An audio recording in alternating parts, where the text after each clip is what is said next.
कि स्कूल बंद नहीं होने, शराब के ठेके खुलेंगे और स्कूल बंद होंगे, ये कहाँ का इंसाफ है। जैसे बीजेपी सरकार का है कि ये हिंदू मुस्लिम का एजेंडा एक बार लिबरल्स अगर फिर उन्होंने उठाया, चाहे वो पानीपत की लड़ाई हो या उससे पहले महाराजा शिवाजी के टाइम का संबंध रहा हो, तो बहुत पुराने संबंध हमारे महाराष्ट्र रहे हैं।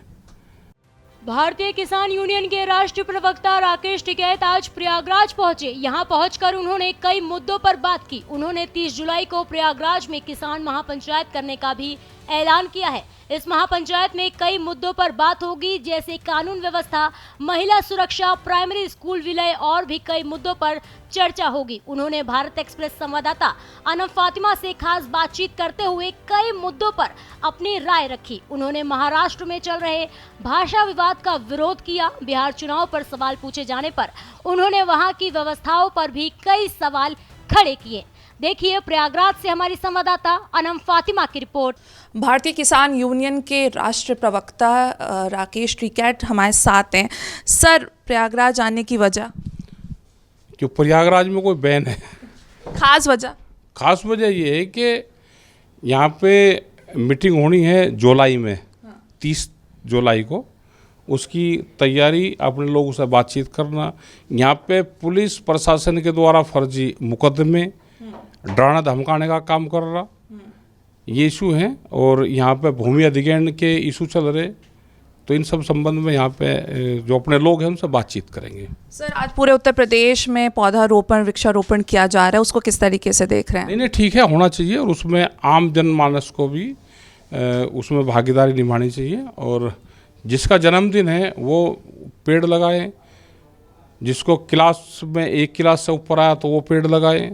तो पेड़ तो लगाना चाहिए, पेड़ ही जीवन है, पेड़ में बढ़ोतरी होनी चाहिए। लेकिन वो फिजिकल रूप से लगे, वो कागजों में उसकी भरपाई ना करे कि इतने लगा दिए, वो फिजिकल रूप से मॉनिटरिंग होकर लगे। और जो लोग, आम लोग भी पेड़ लगाना चाहते हैं तो उसको फॉरेस्ट डिपार्टमेंट फ्री में पेड़ दे और आम जनता का भी इसमें सहयोग ले। आज पूरे देश में भारत बंद चल रहा है, उसको किस तरीके से देख रहे हैं? सबके अब अपने इशू हैं, उनके भी इशू हैं। पुरानी पेंशन बहाल का इशू है, जो पूंजीवाद को बढ़ावा दे रहे हैं उसका इशू है। तो इसमें तो सब लोग साथ में हैं इस मुद्दे पे। अगर हम बात करें स्कूलों की, तो उत्तर प्रदेश में स्कूलों को, प्राइमरी स्कूलों को मर्ज किया जा रहा है, उसको देख के नहीं करा जा रहा, बंद करा जा रहा है। तो उसको किस तरह देख रहे हैं? हम उसका विरोध कर रहे पहले से ही, और आगे भी हमारा विरोध रहेगा कि स्कूल बंद नहीं होने, शराब के ठेके खुलेंगे और स्कूल बंद होंगे, ये कहाँ का इंसाफ है। स्कूल नहीं बंद होंगे, स्कूल चालू रहने चाहिए। भाई ये स्कूल बंद करेंगे, किसान की मंडियां बंद करेंगे, क्या पूंजीवाद को बढ़ावा देंगे?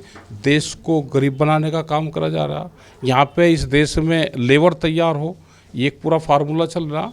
जैसे ब्राज़ील में है, कंपनियां खेती करती है, ऐसे ही यहाँ पे उसको बढ़ावा दिया जा रहा। तो ये तो नहीं चलेगा, इसका विरोध होगा। अच्छा, बिहार की बात करें तो वहाँ पे भी इलेक्शंस होने जा रहे हैं, तो उसमें किस तरह से ये बेईमानी करेंगे तो सरकार जीतेगी, और ईमानदारी से चुनाव होगा तो विपक्ष जीतेगा। पहले भी बेईमानी बिहार से शुरू हुई और उन्होंने फिर पूरे देश में उसका ट्रायल लिया। अच्छा, हम बात करें अगर महाराष्ट्र की, तो वहाँ पे भाषा को लेकर काफ़ी ज़्यादा विवाद चल रहा है, उसको किस तरह देख रहे हैं? कुछ पार्टियां और कुछ परिवार अपने एजेंडे को छोड़ देते हैं कभी, और फिर उनको फिर शामिल करते हैं अपने एजेंडे में। जैसे बीजेपी सरकार का है कि ये हिंदू मुस्लिम का एजेंडा एक बार लिबरल्स अगर फिर उन्होंने उठाया, ऐसे ही महाराष्ट्र में है कि वे पहले भी भाषा के विवाद में उलझे रहे। कुछ साल उन्होंने इस मुद्दे को छोड़ा, लेकिन फिर उन्होंने अपने एजेंडे में इस मुद्दे को फिर शामिल करा।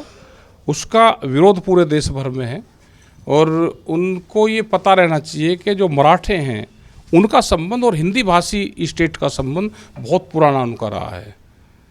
चाहे वो पानीपत की लड़ाई हो या उससे पहले महाराजा शिवाजी के टाइम का संबंध रहा हो, तो बहुत पुराने संबंध हमारे महाराष्ट्र रहे हैं। विद्युत रंजन संजीव मिश्रा के साथ अनम फातिमा, भारत एक्सप्रेस, प्रयागराज।